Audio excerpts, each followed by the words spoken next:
Assalamualaikum warahmatullahi wabarakatuh. Perkenalkan, nama saya Aurelia Yasarin. Saya dari Fakultas Hukum Universitas Surya Kencana. Pada NPM 7420121169, di sini saya akan mereview pada materi pembelajaran hukum pidana lanjutan, yaitu pada pertemuan ke-11.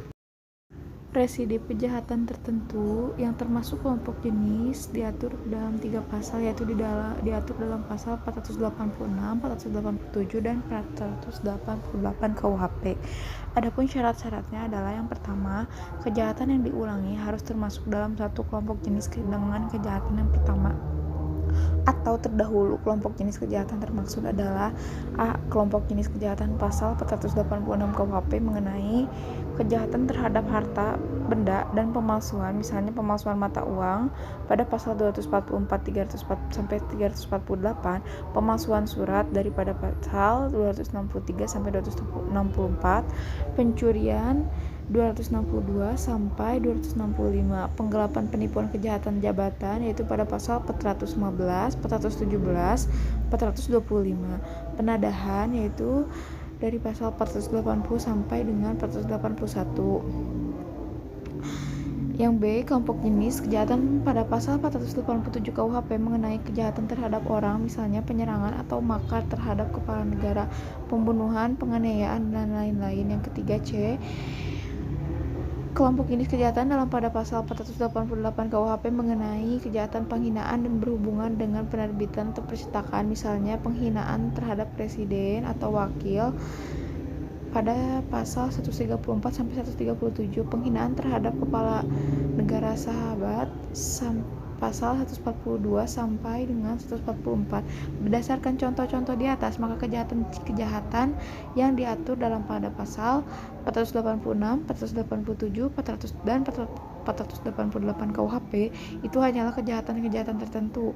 Dengan demikian, maka dalam sistem KUHP tidak semua kejahatan berat dapat dijadikan sebagai alasan residip atau pengulangan untuk alasan pemberatan pidana. Yang kedua, antara kejahatan yang kemudian yang diulangi dengan kejahatan yang terdahulu atau sebelumnya harus ada putusan hakim yang berupa pemidanaan tetap dan putusan hakim itu tidak berupa penetapan. Yang ketiga, pidana yang dijatuhkan oleh hakim terdahulu haruslah berupa pidana negara. Yang keempat, ketika melakukan pengulangan tindak pidana, tenggang waktunya yang pertama A, belum lewat 5 tahun, yang kedua B, belum lewat tenggang waktu kadaluarsa kewenangan menjalankan pidana penjara yang terdahulu. Adapun residip pelanggaran yang diatur dalam buku 3 KUHP yaitu ada 14 jenis pelanggaran yang merupakan alasan pemberatan. Yang pertama, dengan adanya pasal 489 yaitu kenakalan terhadap orang atau barang. Kedua, pasal 492 mabuk di muka umum, merintangi lalin atau mengganggu ketertiban dan keamanan orang lain.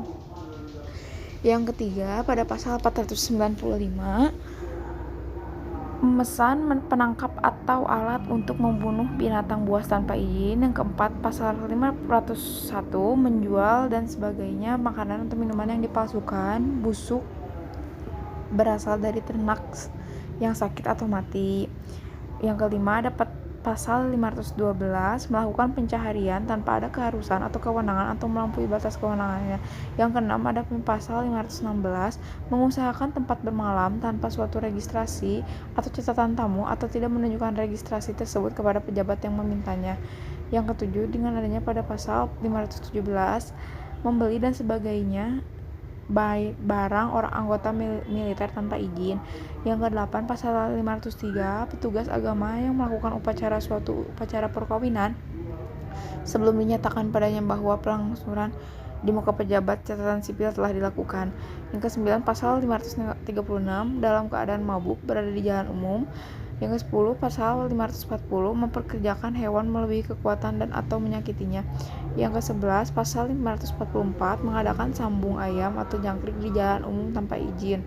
Yang ke-12, pasal 545 melakukan pencarian sebagai tukang ramal. Yang ke-13, pasal 549 membiarkan ternaknya berjalan di kebun atau tanah yang terlarang. Pemberatan untuk pelanggaran yang ada dua. Yang pertama, pidana denda ditingkatkan menjadi pidana kurungan. Yang kedua, adanya pidana denda atau kurungan dilipatkan menjadi 2. Cukup sekian review materi pembelajaran pada pertemuan ke-11 ini. Mohon maaf bila ada kekurangan dan kesalahan. Wassalamualaikum warahmatullahi wabarakatuh.